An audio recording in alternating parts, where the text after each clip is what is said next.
Words matter. They shape our perceptions, define our experiences, and influence how we see ourselves and how we think others see us. And when it comes to substance use, the words we use, labels like alcoholic or addict, can often prevent high functioning professionals from recognizing a problem or even from seeking support. That's why, in honor of Words Matter Week, I want to meet you where you are. If you are a high achieving professional who has ever wondered, is my drinking or substance use actually a problem? But felt like you didn't fit the mold of traditional recovery, this conversation is for you. Let's be honest, when we hear the word alcoholic, we often picture rock bottom moments, public failures, or complete life destruction. But the reality, many professionals, executives, and high achieving individuals experience problematic drinking long before their life visibly falls apart. Your career is intact, your family still sees you as reliable, you're functioning, but sometimes not so great.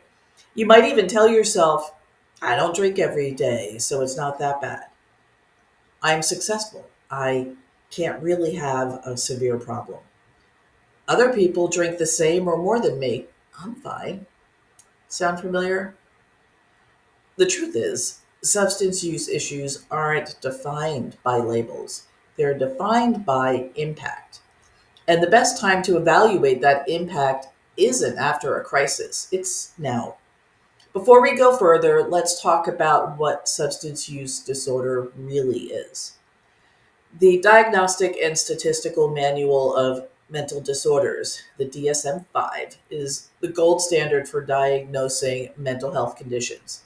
It doesn't use the term alcoholic. Instead, it defines alcohol use disorder, AUD, as a spectrum, ranging from mild to severe. To meet the criteria for AUD, a person must experience at least two of the following in a 12-month period: drinking more or for a longer period of time than intended, trying and failing to cut back on alcohol use, spending a lot of time drinking or recovering from drinking, craving alcohol or feeling a strong urge to drink, struggling to meet responsibilities due to drinking,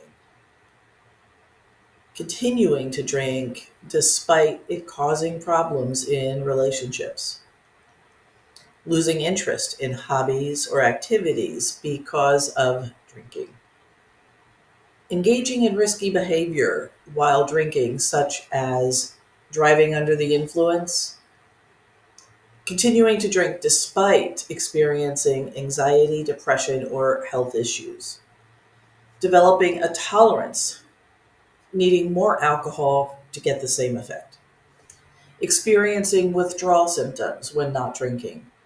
Uh, if two or more of these apply to you, you meet the criteria for alcohol use disorder, even if you're successful, even if you don't drink daily, and even if you don't identify with the term alcoholic. That's why this conversation is so important. You don't have to be at rock bottom to deserve and need help. You don't need to have a severe problem to benefit from change. This is why I created a confidential, no judgment quiz to help you assess whether your drinking or substance use is affecting your career, relationships, and well being. This isn't about diagnosing you. It's not about forcing a label onto your experience. It's about giving you clarity. It takes just a few minutes and it's designed specifically for high functioning professionals, people who are managing responsibilities on the outside but struggling in private. Here's a preview of some of the questions on the quiz. Has a partner or family member ever expressed concern about your drinking? Have you made professional choices that you wouldn't want others to know about? Do you evaluate social events based on whether alcohol is accessible or other substances will be available? Have you ever hidden, minimized, or made excuses about your drinking? Is alcohol or substance use one of your main tools for handling stress, burnout, or pressure?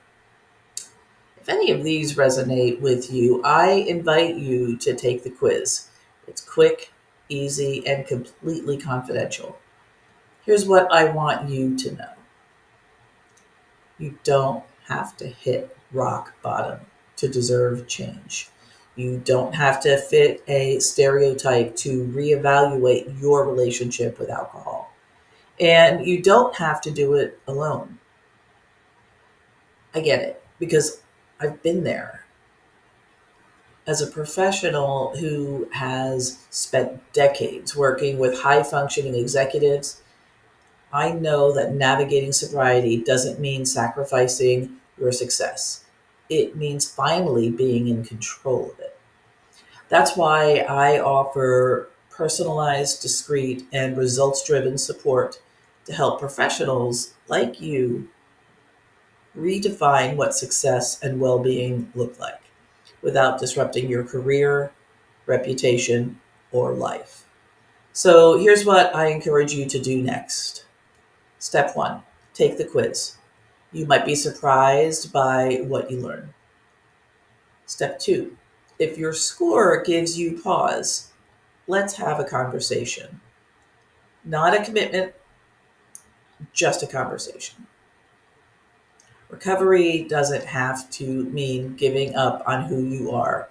It means stepping into the most clear, confident, and in control version of yourself.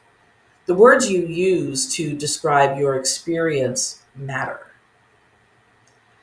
But even more important, the actions you take next.